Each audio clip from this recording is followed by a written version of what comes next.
Lap 73. The car's bleeding time. The championship lead is crumbling, and Max Verstappen crosses the line in 6th place. Most champions? They would have crashed trying to force a podium that didn't exist. But Max just banked 12 points that shouldn't have been possible. Here's the thing nobody talks about. When the machinery fails, when the dominance disappears, when the speed vanishes into thin air, Max Verstappen doesn't. He doesn't fade. He doesn't panic. He doesn't overdrive his way into retirement. And before this video ends, you'll understand the single behavioral skill that separates him from every other driver on the grid. A mental framework so rare, so counterintuitive, that even the most talented racers can't replicate it. Because in Formula One, speed makes you visible. But control makes you inevitable. And if you want to see more breakdowns like this, hit that subscribe button right now. We're racing to 10K subscribers, and every single one of you makes that possible. 2025 wasn't supposed to look like this.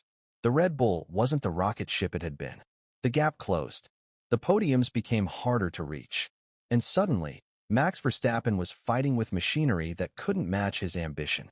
This is where most champions crumble. When Lewis Hamilton lost the car in 2022, frustration leaked into every radio message. When Sebastian Vettel faced the same crisis in 2020, mistakes piled up like debris on a street circuit. It's not a lack of talent. It's not recklessness. It's panic. Because when a Formula One car stops responding, the instinct is universal. Push harder. Brake later. Carry more speed. Force the car to deliver performance it simply doesn't have. And that's where the spiral begins. Overdriving creates mistakes. Mistakes create frustration. Frustration creates desperation. And desperation? That's what puts champions into barriers at 200 miles per hour. But Max Verstappen never enters that spiral. Because the moment he really says the car isn't competitive, he doesn't push harder. He recalibrates. That single decision, that mental pivot from offense to precision, is what turns disasters into damage control. It's why he finishes races others would have thrown away. It's why he banks points when rivals retire chasing ghosts. And it all comes down to one skill most drivers will never master. Let's call it what it is, damage limitation. But here's where everyone gets it wrong. Damage limitation isn't about backing off. It's not surrender. It's not passive driving or waving white flags from the cockpit. It's ruthless pragmatism wrapped in surgical precision. The skill is knowing exactly where the limit no longer exists and refusing to cross it. That requires restraint, yes, but not caution. It requires accepting reality without emotion, then optimizing every decision within that reality. Most drivers can't do this because abandoning speed feels like defeat. Admitting the car isn't fast enough feels like weakness. So they fight. They wrestle with frustration. They push beyond reason, trying to reclaim something that's already gone.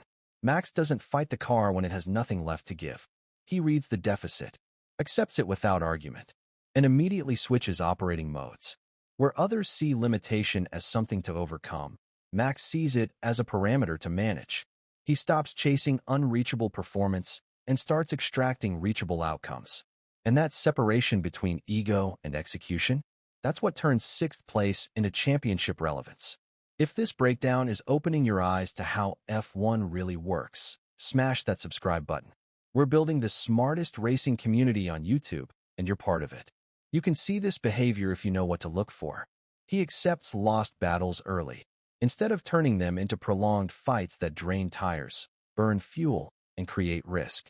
He positions the car for exits, not hero entries, understanding that corner exit speed compounds through the lap, while a spectacular dive bomb only earns applause before it compromises the next 3 corners.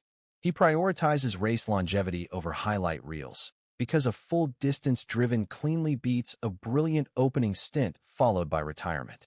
None of this looks spectacular, and that's precisely the point. These choices don't make social media clips. They don't trend on Twitter. They don't generate headlines about bravery or aggression, but they keep pressure internal rather than public. They reduce the chances of compounding problems that spiral beyond recovery. And they preserve optionality later in the race when others have already exhausted theirs. Max doesn't try to look fast in any given moment. He tries to stay functional across all of them. Here's what makes this so rare. This skill only appears under pressure. When a driver is dominant, their instincts sta. Why protected beneath a cushion of performance? Mistakes get forgiven by the margin they've built. Risks are absorbed by sheer pace. But the moment that dominance disappears, those same instincts become exposed. Most drivers react emotionally. They feel the loss of control and desperately try to reclaim it, pushing harder in ways that backfire. Max switches operating mode entirely. The instant he senses the car won't respond to his inputs, he stops asking it questions it can't answer. He adapts rather than insists. He recalibrates to match the machinery's limitations instead of fighting against them. And that level of tactical flexibility, that's what separates good drivers from generational ones. This creates a cognitive advantage nobody talks about. By abandoning unreachable goals, Verstappen reduces his decision-making load. The race becomes simpler, fewer options, clear priorities, lower mental noise. As uncertainty rises, his mistakes actually decrease because complexity is removed. This is counterintuitive. Most drivers add inputs under pressure. They try harder. They overthink. They layer strategy on top of desperation. Max subtracts inputs. He removes the noise, eliminates the impossible, focuses only on what remains achievable. That subtraction is the advantage. It's why he stays calm when others lose composure. It's why his radio messages remain clinical while rivals are screaming frustration into their steering wheels. And it's why he finishes races in positions the car had no business reaching. But here's the brutal truth. This behavior is almost impossible to replicate because it requires three things most drivers struggle with: confidence without results, comfort with imperfection, and acceptance of limitation. Many drivers need performance to feel calm. Speed reassures them. Without it, anxiety leaks into every decision. Max doesn't need performance. He needs clarity. Once clarity exists, even if it confirms the car is limited, his behavior stabilizes. His decision-making sharpens. His execution tightens. That's not instinctive for most competitors. That's learned through years of operating at the absolute edge, understanding exactly where control ends and chaos begins. And if you're still here, if you're absorbing every word of this breakdown, hit subscribe. Drop a comment telling me which driver you think has this skill besides Max. Let's build this conversation. So what does this mean for the future? Scenario 1. Red Bull finds speed again, and Max's dominance returns. But now we know it's not just the car. It's the driver's ability to maximize whatever machinery he's given. Scenario 2. The competition tightens further, and while others fade into midfield irrelevance when their cars ROP off, Max continues extracting results that shouldn't exist. He becomes the most dangerous driver on the grid, not because he's fastest, but because he's most efficient. Scenario 3. A younger generation learns this skill, and suddenly the grid has multiple drivers who can turn limitation into leverage.